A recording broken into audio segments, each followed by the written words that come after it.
This is a Swede Speaks. So it's time to talk about last week in Islamic terror again. So let's get started with that. On Monday last week, December 11th, 2017, there were 27 dead and 28 injured. And among these were, in Gundam, Mali, 6 locals were murdered by al-qaeda in the Islamic Maghreb. In Gwosa, Nigeria, 4 dead and 7 injured when a female suicide bomber detonated in a residential area. In New York, in the United States, 3 injured when a Bangladeshi man tried to blow himself up at a bus terminal. On Tuesday, December 12th, there were 7 dead and 20 injured. And among these were, in Mayosawa, Cameroon, 1 villager dead by a Fedayeen suicide bomber. In North Waziristan, in Pakistan, 2 21-year-old men killed by a roadside bomb. And in Tus-Kromato, Iraq, 2 dead and 20 injured when jihadis fired mortars into a school. On Wednesday, December 13th, in Mosul, Iraq, 50 Yazidi victims of the Islamic State were found in a mass grave. And on Thursday, December 14th, there were 38 dead and 22 injured. And these were, in Raig, Afghanistan, 18 police officers dead and 6 injured by 2 separate attacks. In Amman, Pakistan, 2 dead and 1 injured in an attack by religious militants. And in Mogadishu, Somalia, 18 police recruits dead and 15 injured when a Shahid suicide bomber detonated at a police training camp. On Friday, December 15th, there were 3 dead and 6 injured. And these were, in Mahadai, Somalia, at least 1 dead by al-shabaab gunmen at the livestock market. And in Hovaish, Iraq, 2 dead and 6 injured by a Shahid suicide bomber. On Saturday, December 16th, there were 116 dead and 2 injured. And among these were, in Libreville, Gabon, 2 injured, 2 Danish National Geographic photographers stabbed by a man shouting Allahu Akbar. In Tabar, Afghanistan, 18 dead when the Taliban targeted fleeing civilians. And in Shingal, Iraq, 90 dead found in a mass grave in a former Islamic State stronghold. And on Sunday, December 17th, there were 24 dead and 66 injured. And these were, in Maita, Iraq, 3 persons kidnapped and murdered by the Islamic State.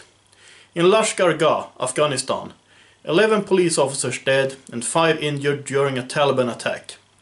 In Kandahar, Afghanistan, 1 dead and 5 injured by a suicide car bomber. And in Quetta, Pakistan, 9 dead and 56 injured by 2 suicide bombers at a Methodist church. So last week there were 265 dead and 144 injured. Last month, November 2017, there were 2,013 dead and 1,123 injured. And so far this year, 2017, there has been 15,338 dead and 13,950 injured. That's really a terrible number. I mean, 1 is 1 too much, but this is really an awful number. So what we saw last week is the same thing that we've been seeing for as long as I've been doing these videos. That Islam causes problems everywhere. In the Islamic world, in countries like Pakistan and Somalia, and outside the Islamic world, in countries like the United States and Gabon, because Gabon is a majority Christian country with 6% Muslims, according to Wikipedia at least. But this is my point.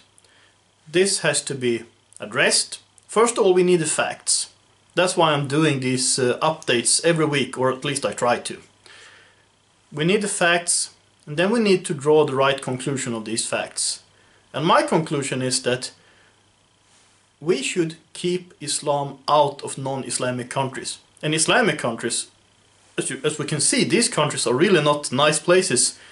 So Islamic countries actually should be de-Islamized. But first of all, the non-Islamic countries, the countries that has a non-Islamic majority, countries like Gabon, Sweden, United States, United Kingdom and so on, should stop Islam it just has to be stopped.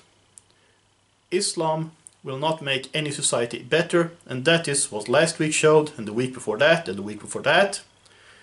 And that's really all I have to say. Well, I will make another update next week, and if there would be no Islamic terror, but I think there's already been some, so late next week there will be another episode of Last Week in Islamic Terror. And apart from that, I would really like to thank my patrons, my donors, the people who are donating in different ways to this channel and to my work. I do get a little ad revenue, but that's not much at all. You couldn't live by that in any means. And a lot of my videos are demonetized. I fully expect this one to be demonetized, because Last Week in Islamic Terror is always demonetized. My videos will be free and available for as long as I'm able to put them up on YouTube, on Minds.com, and maybe on other platforms later on. But if you think that what I do is important, and if you learn anything from it, or if you think it should be supported, well, in that case, feel free to send me $1 or $2 or 10, whatever you'd like. So, until next time, have a nice day, and God bless.